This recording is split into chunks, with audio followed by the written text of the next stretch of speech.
Hi Eve, it's Stephanie with Comfort Eagle Roofing. We are here doing a rooftop inspection on a true architectural shingle. So just wanted to bring you up so you can see what you got going on. So the first thing I noticed as I came up the ladders was that you had some splatter. We'll get into that in just a minute, but it is indicative of hail. So then I wanted to take a look at your gutters, and you've got a nice little indentation right there.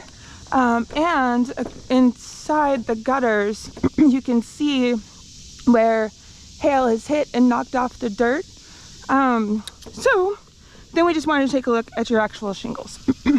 So these are architectural shingles, which means they're actually built to take a beating. So what we need to look for is splatter and damage to the actual, like what they call bruising.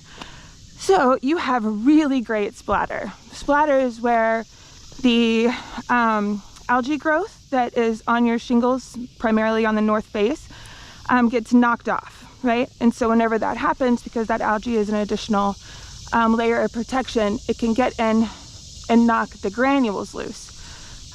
This is a really great example, right? So it doesn't look like much right now, but it's pushed those granules down into the asphalt. And then as the wind and the rain continue to come along, those loosened up, that's so pretty, those loosened up granules will just start to come off of the roof. Now your shingles are not inherently waterproof. It's the granules that keep the asphalt and the fiberglass protected from the elements. So as those granules come away, then your shingles are compromised. This is another really pretty one where it's pushed the granules right down inside. And I counted 1, 2, 3, 4, 5, 6, 7, 8, 9, 10, 11, 12, 13, 14. 14 in just this 10 by 10 square area, which is the industry standard, right? So we had spoken before about like blistering, right? So blistering happens when the shingles themselves overheat and just start to kick the granules off. Luckily, there's not a lot of that going on your roof. So the impacts from where the hail hit down is pretty clear. Just on this face, this small little section here, I counted 1, 2, 3, 4, 5, 6, 7, 8, 9. And then we've got that whoop, going on all of your faces. So you've got another 9 here, 9 there.